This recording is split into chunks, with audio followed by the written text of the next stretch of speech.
اعوذ باللہ من الشیطان الرجیم بسم اللہ الرحمن الرحیم۔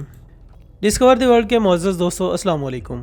ناظرین اکرام، گزشتہ 30 برس سے جاری سمپسن کارٹون سیریز کے مختلف سچ ہوتے نظریات کے باعث دنیا اس کارٹون سیریز کی جانب مبذول ہوتی جا رہی ہے۔ بعض نظریات تو وقوع پذیر ہو چکے ہیں، جبکہ بعض کے متعلق یہ خیال کیا جا رہا ہے کہ وہ بھی مستقبل قریب میں واقع ہونے والے ہیں۔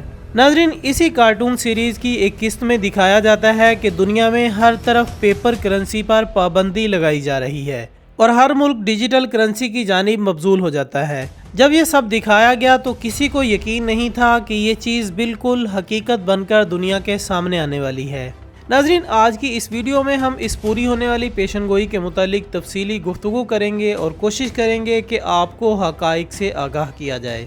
خواتین و حضرات، ابھی تازہ ترین صورتحال کے مطابق چین نے مکمل طور پر پیپر کرنسی پر پابندی لگا دی ہے۔ اس سے قبل چین نے پہلے ہی 50% کرنسی پر پابندی عائد کر رکھی تھی، لیکن اب یہ پابندی کا دائرہ کار مزید وسیع کر دیا گیا ہے۔ دوستو، دیکھنے میں تو یہ بہت فائدہ مند لگ رہا ہے کہ آپ جہاں بھی جائیں گے تو آپ کو کرنسی وغیرہ اٹھانی نہیں پڑے گی، اور آپ کچھ بھی خریدیں گے تو بس آپ کو اپنا موبائل فون آگے کرنا پڑے گا اور اس کے ساتھ ہی آپ کی پیمنٹ ہو جائے گی، یا پھر آپ کرپٹو کرنسی کا استعمال کریں گے۔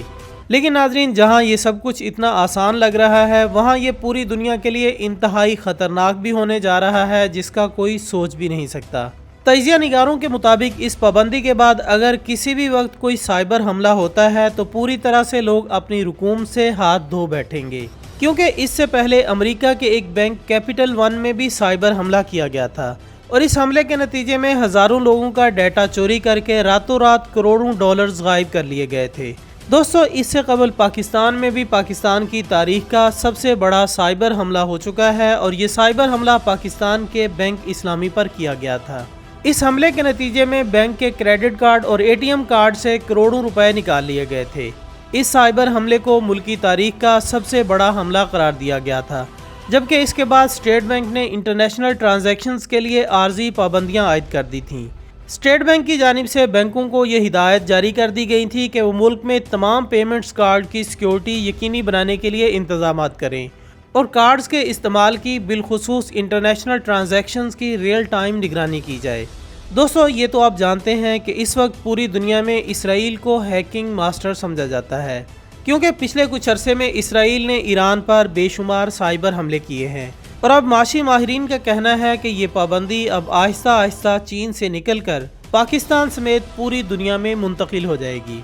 ناظرین، آپ کو بتاتے چلیں کہ یہ سب کچھ بالکل اچانک نہیں ہوا، بلکہ پچھلے کافی سالوں سے ڈیجیٹل کرنسی کو دنیا کے سامنے پیش کیا جا رہا تھا، جس کے اشارے ہمیں ان طاقتوں کی طرف سے آسانی سے ملتے ہیں جنہوں نے شروع سے ہی مختلف کرنسیاں متعارف کروائی ہیں، تاکہ لوگ آنے والے وقت کے لیے ذہنی طور پر تیار ہو جائیں۔ یہ نظام رقم ادا کرنے کا ایک خود کا نظام ہے جو کہ چینی حکومت نے تیار کیا تھا، اور اس کا نام ڈیجیٹل کرنسی الیکٹرانک پیمنٹ یعنی DCEP رکھا گیا تھا۔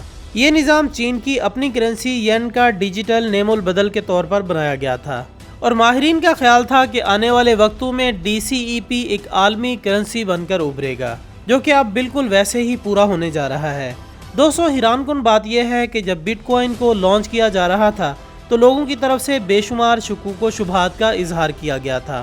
لوگوں کا اس متعلق سوال تھا کہ کیا یہ کامیاب ہو سکے گی، اور کہیں اس کی مدد سے چینی حکومت اپنے ہی شہریوں کی جاسوسی تو نہیں کر رہی ہوگی۔ ناظرین اکرام، بٹ کوائن کی طرح DCEP بھی بلاک چین ٹیکنالوجی استعمال کرتی ہے۔ بلاک چین ٹیکنالوجی میں نیٹ ورک پر پوری دنیا میں کی جانے والی رقوم ترسیل کا ریکارڈ ہوتا ہے، اور اسے استعمال کرنے والے صارفین مل کر تصدیق کرتے ہیں کہ ہونے والی ٹرانزیکشنز حقیقی ہیں یا نہیں۔ عام استعمال میں اس کا مطلب یہ ہے کہ صارفین کو بینک جانے کی ضرورت نہیں رہے گی۔ چینی حکومت نے 1 ماہ قبل کہا تھا کہ وہ DCEP کا اسی سال آغاز کرنا چاہتے ہیں، لیکن چین کے سرکاری bank people's bank of China نے ابھی تک ملک بھر میں شروعات کی کوئی تاریخ نہیں دی، لیکن ابھی حال ہی میں بینک آف چائنا کی طرف سے اس کی اجازت دے دی گئی ہے، اور اب اس کے باضابطہ آغاز کے بعد صارفین کے پاس سہولت ہے کہ وہ ڈیجیٹل والیٹ ڈاؤن لوڈ کر کے اس کی مدد سے رقوم کی ترسیل کر سکیں۔ تاہم ابھی تک صارفین کا کہنا ہے کہ انہیں اس بات کا ڈر ہے کہ چینی حکومت اس کرنسی کو جاسوسی کے آلے کے طور پر استعمال کرے گا۔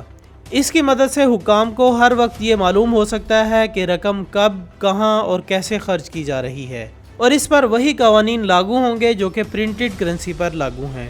لیکن چینی حکومت کی جانب سے عوام کو مکمل یقین دہانی کرائی گئی ہے کہ آپ کو اس کے استعمال سے کوئی نقصان نہیں ہوگا اور نہ ہی آپ کی کسی قسم کی جاسوسی کی جائے گی۔ دوستو، اب جاننے کی کوشش کرتے ہیں کہ آخر یہ ڈیجیٹل کرنسی کیا ہے اور کس طرح پوری دنیا کی جاسوسی کرے گی۔ کرپٹو کرنسی سے مراد اشاراتی یا خفیہ کرنسی ہے اور اب یہ ڈیجیٹل کرنسی میں شمار ہوتی ہے۔ یہ بات بھی درست ہے کہ تمام ڈیجیٹل کرنسیاں کرپٹو کرنسی قرار نہیں دی جا سکتی۔ ان تمام ڈیجیٹل کرنسیوں میں سب سے پہلا نمبر کرپٹو کرنسی کا ہے۔ اس کرنسی کا کنٹرول کسی بھی مرکزی ادارے یا فرد کے پاس نہیں ہے۔ اس کی نگرانی کا نیٹ ورک دنیا بھر میں پھیلا ہوا ہے اور اس کے استعمال کا باقاعدہ ریکارڈ ہوتا ہے، جسے اس کے صارفین اپنے بنائے ہوئے خفیہ کوڈز کی مدد سے والیٹ میں رکھتے ہیں۔ کرپٹو کرنسی کی ترسیل کمپیوٹر کے ذریعے ایک کوڈ کے تحت کی جاتی ہے اور اس طریقے کو صارفین مائننگ کہتے ہیں۔ کرنسی کی ترسیل کے بعد اس کا اندراج ایک والیٹ کی صورت میں کیا جاتا ہے۔ رقم کی ترسیل کے لیے کوڈ کا کوئی مخصوص نام نہیں ہوتا، بلکہ اسے مختلف یونانی اعداد میں ترتیب دیا جاتا ہے۔ ناظرین، اس کے علاوہ دنیا بھر میں سب سے مقبول کرنسی بٹ کوائن ہے۔ اس کو سن 2009 میں کسی نامعلوم شخص یا کسی گروپ نے تشکیل دیا تھا۔ معزز دوستو، ان کرنسیوں کی دوڑ میں لیبرا کرنسی بھی شامل ہے۔ فیس بک نے لیبرا نامی کرنسی متعارف کرنے کا اعلان سن 2019 میں کیا تھا۔ لیبرا کو ادائیگیوں کا ایک ڈیجیٹل نظام بھی قرار دیا گیا تھا۔ فیس بک نے لیبرا کرنسی مارکیٹ میں لانا مؤخر کر دیا کیونکہ اسے مالیاتی اداروں کی طرف سے شدید مخالفت کا سامنا تھا۔ اس تنقید کے بعد فیس بک نے مالیاتی اداروں کی طرف سے باضابطہ منظوری کا سلسلہ شروع کر رکھا ہے۔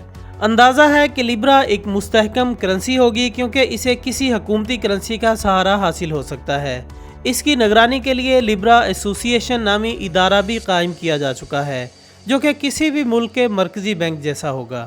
ناظرین، یہاں ناقدین کا کہنا ہے کہ اس ڈیجیٹل کرنسی کی وجہ سے پوری دنیا کو بہت نقصان جھیلنا پڑے گا، کیونکہ یہ سارا تماشا ایک خفیہ سازش کا حصہ ہے۔